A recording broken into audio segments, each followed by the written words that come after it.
Mais d'abord, c'est l'heure des télescopages de Bruno Donnet. Bonjour Bruno. Bonjour Philippe.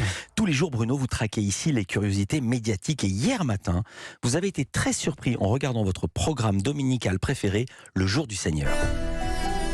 Oui, vous le savez Philippe, tous les dimanches matins, France 2 diffuse des émissions religieuses. Toutes les religions ont la leur et pour ce qui concerne les catholiques, juste avant la messe, le programme s'intitule donc Le Jour du Seigneur. Chaque semaine, l'émission prend à bras-le-corps un sujet de société ou bien un thème d'actualité et hier matin, la question du jour était celle-ci. Homosexuel et catholique, comment trouver sa place ? Une grande question sur la place des homosexuels dans l'Église. Alors l'émission a débuté avec un édito tout en images qui est d'abord venu poser un constat implacable. L'Église n'est pas assez accueillante, particulièrement avec les personnes homosexuelles. Et puis, en plateau, Le Jour du Seigneur a ensuite accueilli un invité, Timothée de Montgolfier, auteur d'un livre et très touché par le sujet. Vous êtes directement concerné par cette question puisque vous êtes marié avec un homme. Timothée a évoqué dans une longue interview sa situation personnelle et sa relation au Christ. Il ne m'appelle pas à changer mon homosexualité, parce que je suis comme ça et je suis heureux d'être homosexuel.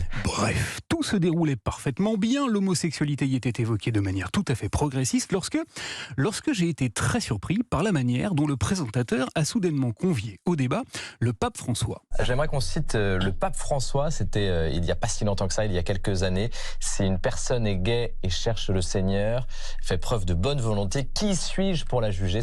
Et si j'ai été surpris, Philippe, c'est parce que ces propos-là, qui suis-je pour juger, eh bien, ils datent de juillet 2013. Alors, ils traduisent incontestablement une forme d'ouverture d'esprit de l'Église sur la question de l'homosexualité. Seulement, voilà, des propos du pape au sujet des homosexuels, il en existe malheureusement de nettement plus récents.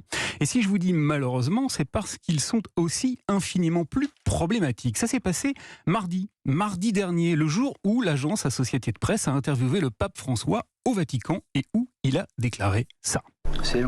Être homosexuel n'est pas un crime. Ce n'est pas un crime, c'est un péché. Être homosexuel est un péché. Aïe, aïe, aïe. Ah oui.